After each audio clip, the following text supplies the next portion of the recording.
Le 5e conseil interministériel de ce 1er juillet 2025, premier conseil du mois, présidé par le vice-président du gouvernement Alexandre Barrot-Chambrier, a permis au coordonnateur de l'action gouvernementale de faire un rappel sur le projet de société du chef de l'État, chef du gouvernement, un projet ambitieux qui accorde une place importante à l'amélioration des conditions de vie des Gabonaises et des Gabonais, la moralisation de la vie politique et la consolidation de la souveraineté économique du Gabon. Sur les projets des 100 jours, Barrot-Chambrier et ses ministres ont fait une mise au point sur la mise en œuvre des mesures présidentielles prises en Conseil des ministres du 30 mai et des 4 et 21 juin dernier concernant la création des 5 fonds stratégiques dans les domaines clés de l'agriculture, pêche et aquaculture, énergie et eau, habitat, infrastructure, qui sont des leviers d'action publique conçus pour structurer l'économie réelle, impulser la création d'emplois,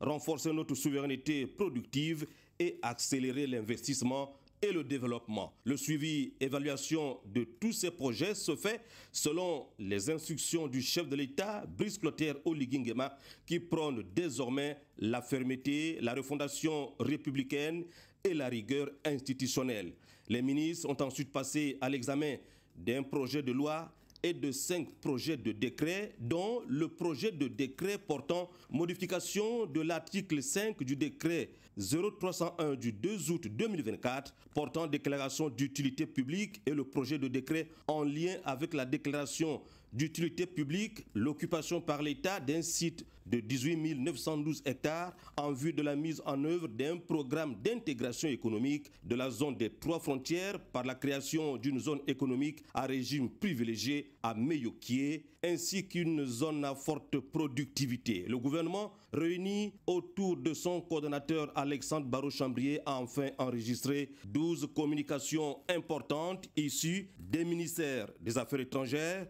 Eaux et Forêts, Environnement, Écologie, Climat, ministère de la Justice, de l'Industrie, Entrepreneuriat, Commerce et PME-PMI.